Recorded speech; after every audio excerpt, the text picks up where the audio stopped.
Welcome to the Ad Badger PPC podcast. It's episode 191. Woo! What's going on, Badger Nation? Welcome to the PPC Den podcast. Alfredo, how's it feel to have done the intro on the podcast? Awesome. Been watching it forever. Today is a special episode because for a variety of reasons. Number one, we're going to talk about Amazon advertising to help you amplify your best keywords, keep your account in check, answer some of the mystery surrounding campaign structure. And number two reason it's special is because, Alfredo, it's your first time on the show. And for those that don't know, you've been here at Ad Badger for, 2 months now as one of our PPC campaign managers. What's going on? How's it been? It's been awesome. It's been fun to get into the roots of everything. Let's get more specific. What's been fun? Solving PPC problems. Every day it's something new. It's more challenging. It's a bigger account. It's a lower ACOS. I can't tell you what tomorrow is. Yes, it's actually pretty sick prepping for this episode with you. Sometimes the prep can take a while. Today you're like, type. This is the topic we should talk about. And one thing I could say about working with you, it's really, I feel like your processor speed is turned up real high. Like, we've talked about campaign structure plenty of times, and then you're just like, oh, like there's a little spreadsheet that like could help with better understanding campaign structure problems. So I'm super stoked for this episode. It's going to be great. The other thing too, why don't you tell people a little bit about where you are, what you're doing, how you like to live, how Amazon PPC incorporates into your life. You have your own little private co-working studio over here. Yeah. Tell us about your life. Who's Alfredo Roselli? So I'm based out of Puerto Vallarta, Mexico. Been here for about 6 months now, living the life. Eat, sleep, dream PPC. Started with your podcast, and then it was funny. I always listen to your podcast on double speed, and then when I first talked to you in Zoom, I'm like, wait, what's wrong? Yes, it's yes. Listening in double speed. Shout out to people that are above 2x right now. I don't think you could do it with our show. I don't think you could push it to 2.5x. Yeah, because YouTube doesn't let you. YouTube doesn't let you. A lot of people listen on YouTube. Podcast platforms, you can go up there though. Speaking of the podcast, sometimes it's fun to read a couple of podcast reviews. Feel free to drop us one on Apple Podcasts. This one came from I Work Out a Lot, says this. Huge fan of the PPC Den. If you were to tell me a year ago that my favorite podcast would be work related, I would have said you're nuts. Well, my friend, you're definitely nuts. Here we are now. I can't miss a single episode of the PPC Den. I'm an Amazon PPC campaign manager myself, and this is the first time I felt a part of community centered around the niche that is Amazon PPC. I'm full-blown Team Badger now. I work out a lot. Send me a message on LinkedIn. We'll get you some Badger swag sent out to you wherever you are. Could be anywhere. My guess,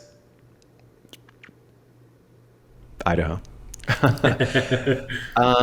So actually, let's jump in to the situation. But first, let's play the transition noise. So Alfredo, campaign structure has been on people's minds for a very long while now. CPCs have risen over the last year, 2 years. They're probably going to continue to rise. And one of the antidotes to fix that is to do stuff about campaign structure. So we've been on coaching calls, talking to clients over the last 2 months. And it seems like a lot of people have campaign structure that kind of looks like it's from 2017. Is how common, if you had a guess, how many people have campaign structure that is sort of borked? What would be your percentage guess? Somewhere in the 80s, 90s. Yeah. So I always try to say too, any campaign can be improved. at any time. So it's like, you crack open any account anywhere, you're always going to find opportunity, for sure. Campaign structure is one of these very tricky things because it isn't an issue until it is. And it's difficult to tell like what the issue is and what the fix is. But you've done something really cool here with trying to quantify how to determine if your campaign structure for any campaign is going to be an issue. So like if you a couple of weeks ago did an episode with Emma, who's a product page designer, optimizer. And, part of the challenge of that episode was like, can we have data to tell us if our product page needs updating? So it's like, you're looking at something that's sort of qualitative, like is my product page good or bad? Or is my campaign structure good or bad, which are like qualitative judgments. But like, how do you quantify that? How do you know for sure if your campaign structure for any campaign is a little borked? So before we get into the solve for that, like what is even so bad about having campaign structure that looks like it's from 2018? And also, what does campaign structure look like? Like, what is generally bad? Walk us through a little bit of that. My guess, actually, where it comes from is Google Ads. They do have the concept of a SKAG, a single keyword ad group, but I think a lot of Google Ads people are just going to shove 100 targets in a campaign. And I think that we see the similarities between Amazon and Google, and we can see that the style of putting a lot of keywords is carrying over. And in 2018, 2016, we see a lot of people putting 100 targets in a campaign. And then what problem is there, right? Some people are like, hey, I'm just going to remove the budget and just increase the CPCs as much as I can. And then let's see what happens. But what we're here to say is that Amazon algorithm works a little bit differently than we thought back in the day. And what this comes down to is, look, the Amazon algorithm is always going to want to find the winners. So they're always going to want to push those keywords to the top. They want to push the best performers, and they want to give that the most amount of spend. So when we see these 100 keyword campaigns, typically, if there's 100 keywords, maybe the first 10 are going to get, let's say, 60, 70% of the spend, and then the rest of them are going to get almost nothing. And that is a problem because when you look at those bottom keywords, you are seeing that they have some really good ACOs. Right? If your account ACOS average is around a 30% and you have a keyword that's giving you a 10% ACOS, but it's not getting enough spend, if you move it to another keyword campaign, you can expect it's going to perform relatively the same. It might be worse in the beginning, but eventually, and then you slowly lower your ACOS that way. And that's one of the most effective methods we've been doing. Because the first thing we always say is, look, the easiest thing to do on an account is to just lower the ACOS by cutting the spend. And we can go from a 50% ACOS one day to a 5% the next day. But what we're saying, the hard part is to find these targets that are really effective, move them into different keywords, and then lower the ACOS by spending more. And it's counterintuitive. Yeah, because like in theory, like why wouldn't it work to have 500 keywords in one campaign and sort of like completely simplifying? You have your 100 products, you have 500 keywords, one campaign, manual sponsored product, done. And like part of the issue is like when you mix match types, when you mix keyword types like branded, non-branded, competitor terms, generic terms, high value keywords, lower value keywords, when you're mashing up all of these things together, when they're sharing that same budget, when it's sharing placement settings and it's sharing relevance, and then you multiply all of those 100 keyword variables that you have multiplied by the amount of, a whole bunch of products in one campaign too, you end up with so many combinations of like search terms and keywords that it's difficult to amplify the best things and sort of optimize lower bids on the worst things, right? You can't really do it when you have all of this mashed up like a big bowl of spaghetti. So like when we think about understanding campaign structure, we think about those things. I think part of the reason why people were able to get away with it in the past, 2017, 2018, 2019, maybe even I think 2022, but not 2021 or 2022. Part of the reason was just that CPCs were a lot cheaper, and you were able to get away with sort of like imperfect structure. So again, like structure is only bad when it begins to impact performance. So like, how do you know what the performance is? Well, like we'll talk a bit about that. And then there's also on top of like the relevance, the budgeting, the per sort of search term to product ad, you mentioned algorithmic sort of throttling, where a lot of times it's a hyper obvious higher volume group of keywords, or it's like whatever was doing best first ends up with the most impressions in like the first 2 weeks, ends up with the most impressions for the first year. Like it like never stops. That's a phenomenon that's pretty popular in Facebook ads too. Like you serve some ads and it's like if the first, whatever did best, like in the first 24 hours ends up hogging all of the impressions. So like, again, this shouldn't be new to people like I Work Out a Lot, who I mentioned earlier in the show, who've been listening for a while. But like the algorithmic throttling, you have 100 keywords, only the top 20 get impressions. That's still very alive and well. You break out the top keywords, you separate those from the bottom ones, you end up with a lot more impressions. Like this is sort of review. We're sort of like reviewing these concepts of problems with things like keyword dumping, which we've talked about before on the show, having way too many keywords, having way too many product ads. We've talked a lot about this. We'll link in the show notes all of those episodes, as many as we can find. But like if you go to adbadger.com/podcast and just start typing in like ad group structure, campaign structure, keyword dumping, like you'll find a lot of this content that we've produced on it. So if you want to get better, like we've got a lot of stuff to do and like how to do it. But let's actually get to like a little task that you can do periodically when it comes time for your campaign structure analysis. So let's actually talk about this process.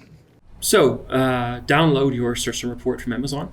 Typically go for the biggest date range you can find. It's around your 65 days. I don't really see a point of doing it for a month or less because the more data in this case is better.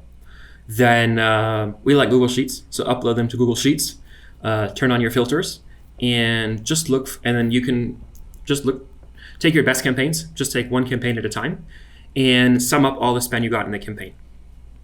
If we say that number is $1,000 on a campaign, then you would take each search term and divide it by 1,000. And then from there, you're going to get a percentage. And this percentage is going to tell you the distribution of spend within your campaign. So I think if all the keyword targets are under 10%, I think it's fairly safe. It's okay, right? You're seeing a fair distribution. Maybe you would get something with a 5 keyword campaign. All the targets are pretty fair. We can expect this 10%. But when we talk about this keyword dumping, it's almost never going to happen, right? So if we have 100 keyword targets in a campaign, most likely, like we said, the first 10 keywords are going to get about 60% of all the campaign spend, and that's what we're going to expect to see. So yeah, you just make a new column, percent of ad spend, and then you divide, and then you create this percentage. And then you can even use filters. So you can just put this biggest to smallest, see where all the good keywords, all the good percentages are. And then after that, you can go even deeper. You can create another filter of saying, okay, what ACOS is below my account average? So what keywords have below 2% of the account spend, and what's 10% below my ACOS average? So if my account's sitting at 30%, I'm going to say what's below 20%, show me all those keywords. And then immediately you have a group of keywords that you can move to another campaign. Yeah. So like awesome. That's like, this is the process. And like the thing that you're looking for on a per search term basis is like what percent share of the total spend does it have? So like that's the column that we're adding. And like there's so much to sort of unravel here. The number one, like the first thing is that people with like mixed match types and 300 keywords and 50 products per campaign, per ad group, why is that? So like part of the normal advice is like, well, just chop that down, like break it up into groups of 30, break it up into groups of 20. It's possible that even in a tinier group of like 20 keywords, 30 keywords, you still might have terms that deserve to be in their own dedicated spot. And this helps clue you in on that. So like if you see one keyword has 20% of the spend for a campaign, that's a good indication that like, oh, this should be separated out. This should have its own dedicated spot. Or if you find a whole swath of things with like less than 1%, that's a good indication that like, hey, I have too many terms. Let me grab the bottom, everything under like 1% of ad spend. That's a group of 20 keywords. Let me go put that somewhere else where they can have their own dedicated budget and I can focus on them specifically. I can do like top of search stuff for them specifically.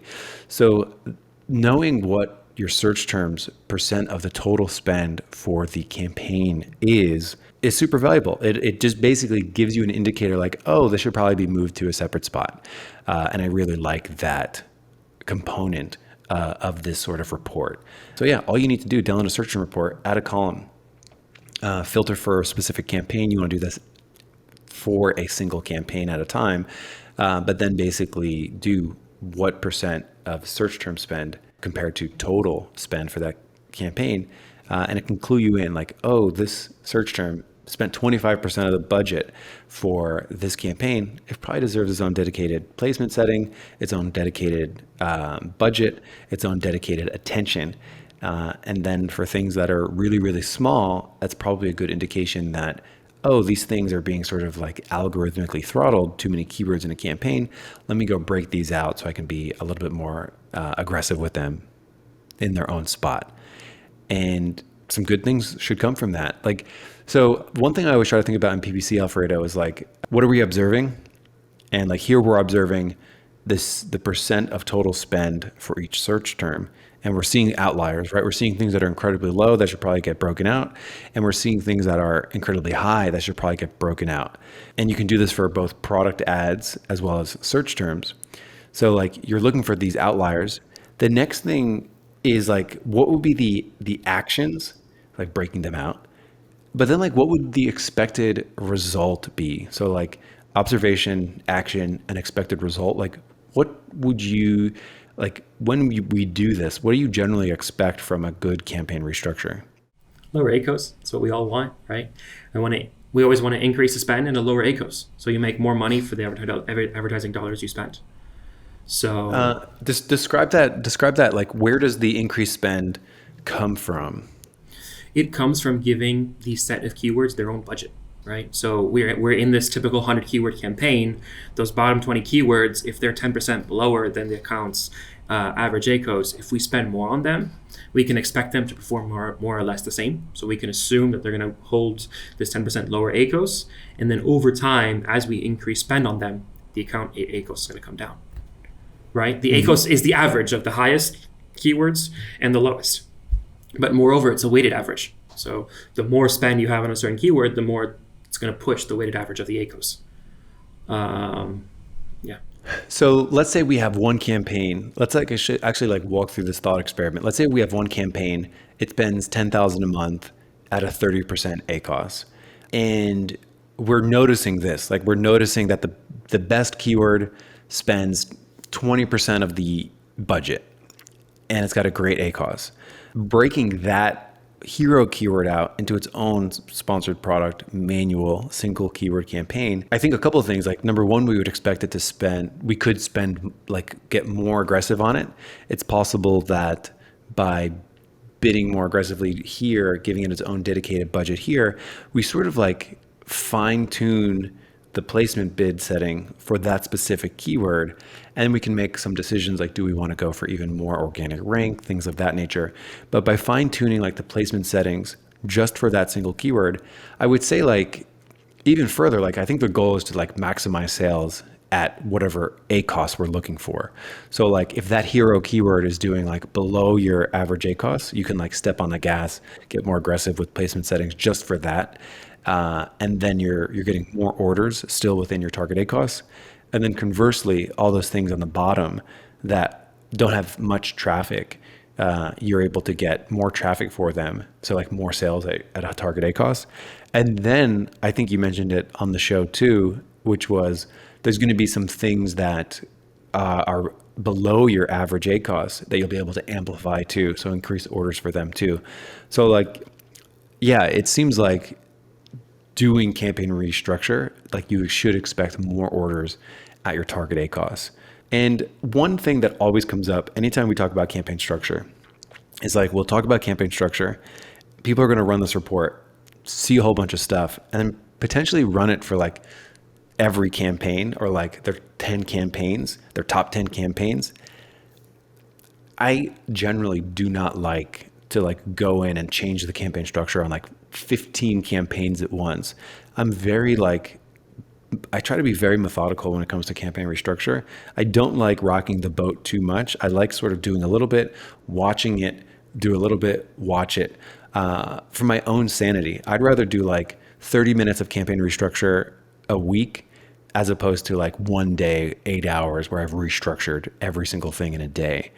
So like, talk to us a little bit about like pacing through this, like the mechanics of how often they should check in and what to like, should they check in again later? Like what to like, let's talk like inputs, outputs here and like frequency.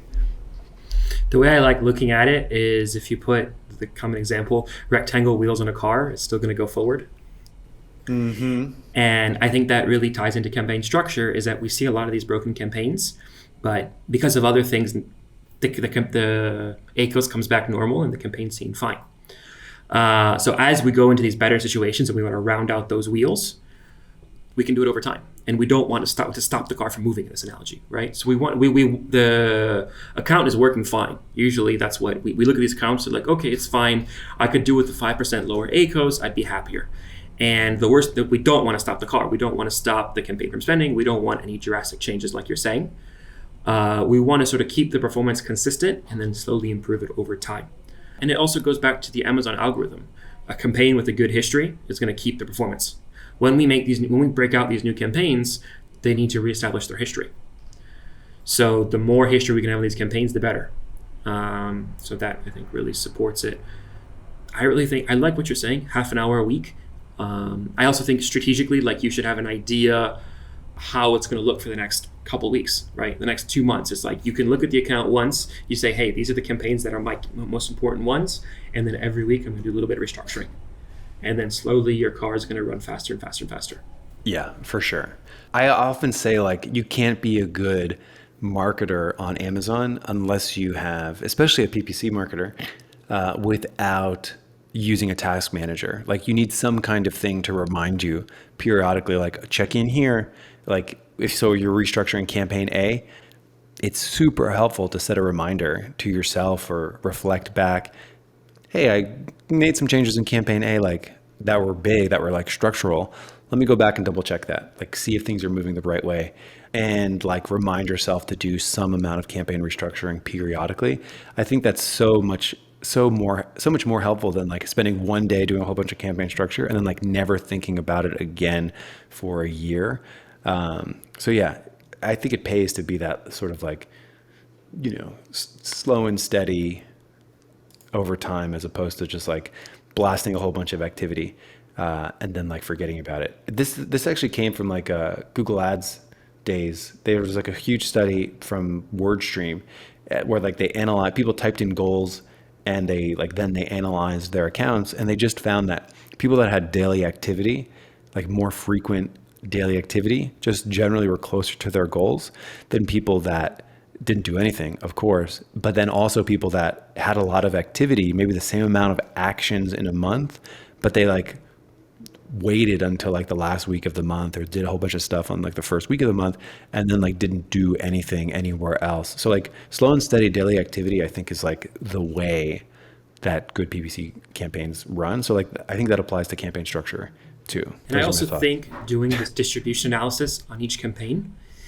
it's going to help figure out what's the most problematic thing quicker, right? Yes. So if you're like, hey, this is my 30 minutes a week, let me run this analysis on your top spending campaigns because those will have the most impact. And then you can see of, let's say, your top 5 highest spending campaigns, which ones are the ones you need to break out. And that's how you'll see the most impact. That's actually pretty huge because so often people think about campaign structure. They think about it on like my entire account is on fire. When in actuality, it's possible that it could only be like 2% of your search terms. So like doing this level of analysis is actually like really good at pointing out where you need to go take action on. That's a great point. That's a super point. Well, I think we've nailed it. First episode. Anything else to say about this level of analysis, do search term percent of total spend for each campaign to determine what to break out. I think we said everything. I mean, how's it feel to be on the pod after all this time? awesome. Can't wait to be back. Oh yeah. Yeah, this is something that I think, think in terms of podcasts, like in terms of seasons, we haven't had Ad Badger team members on the show very much for a while. I've been having a lot of my PPC friends come on.